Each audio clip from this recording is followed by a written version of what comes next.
Today we're going to look at function transformations, and these are going to be shifts on graphs that are on our parent functions that we talked about yesterday. So we've got three main types. We've got a stretch or a shrink, and if you think vertical for those, that will help clarify what we're doing to these graphs. We've got reflections, and those are x and y axis, and then we've got translations, both vertical and horizontal. And if you take a look down here at the board, we're going to first look at the stretch and the shrink, and those I think are the most straightforward, especially if you're dealing with your parent function. And we have x squared right here, so we're looking at the square function. I have them graphed in black. That is my x squared graph. If we look at a, so that's the number in front of x squared, let's say we're given something like f of x equals 2x squared. That's an x right there. What we're going to do is, since my a value is 2, we know that a is greater than 1, which is going to make it a vertical stretch.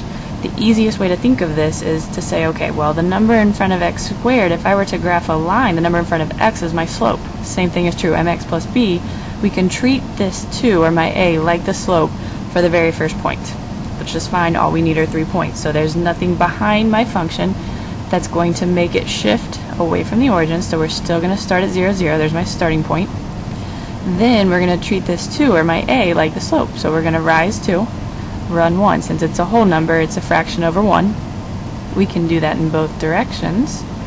And if we connect my points, you can see that my original parent function in black has been stretched vertically. It's made skinnier because of that a being greater than 1. If we look at a vertical shrink, it's going to do the opposite. It's going to squish it down. It's going to shrink it vertically. So that would be something like f of x equals, let's do 1/2 x squared. So now my a value is 1/2. Well, that tells me that a is between 0 and 1. It's not going to be negative right now. It's just between 0 and 1. So think fractions that are less than 1. Once again, nothing has shifted it off of the origin out here. So we're going to start at 0, 0. And then we can still treat 1/2 like my slope. So we're going to rise 1, run 2. And if you do that in both ways, both directions, you can see that my original parent function in black, x squared, has been shrunk vertically. So those are the first two transformations. We've got a vertical stretch and a vertical shrink. It's dealing with the value that's in front of x squared. Now this could be also in front of any of my functions. So we could take f of x equals a square root of x, and that a value is still going to affect whether it is stretched or shrunk. Moving over here, we have our reflection. So we have x-axis and y-axis. So once again, in black we have the parent function x squared. We're going to stick with that the whole time. If we are going to throw in negative signs, that's what affects the reflections. So if I had something like f of x equals, let's just do negative x squared, and if we're going to compare that to a y-axis, what the equation would look like is we're going to throw that negative sign in with the operation. So now we're going to take, let me throw this squared out on the outside, I messed up there.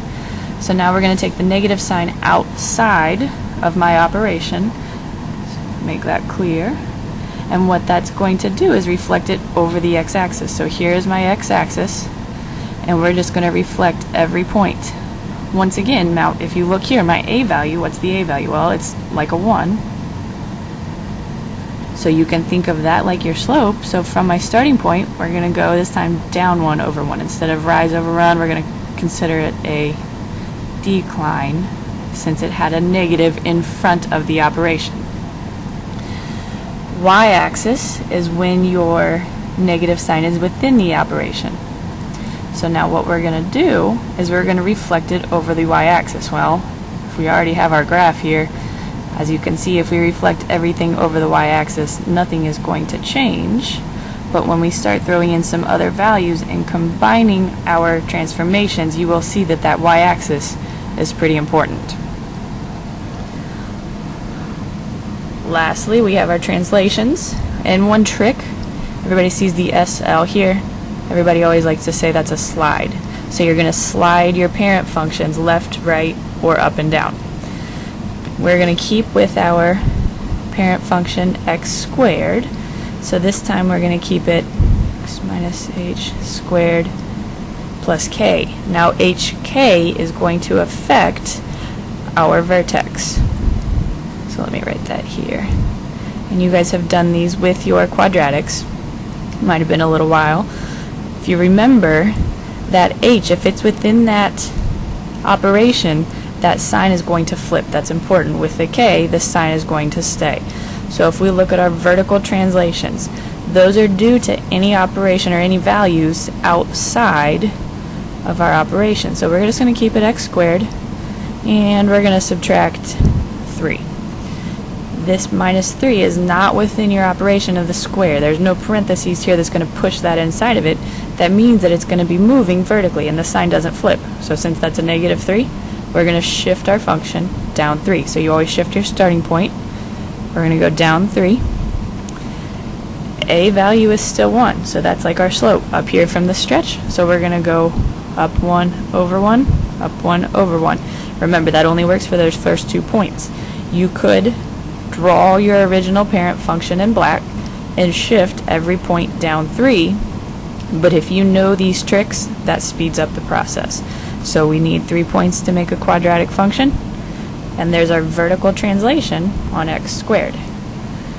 Horizontal translations are just a little bit trickier because that is where the h value comes into play, and that's where that flipping of signs trips people up. So be careful here. If we have x minus 2 squared, if you can see the difference between the vertical translation and the horizontal is within the parentheses. And what that means is we're going to flip the sign. So because it's a negative, we are moving to the right 2 units, and that's always your starting point. So for the quadratics, it's your vertex. We're going to shift it to the positive 2, and then once again, your slope is still 1, your a value. I shouldn't say slope. And there is your your horizontal translation on x squared.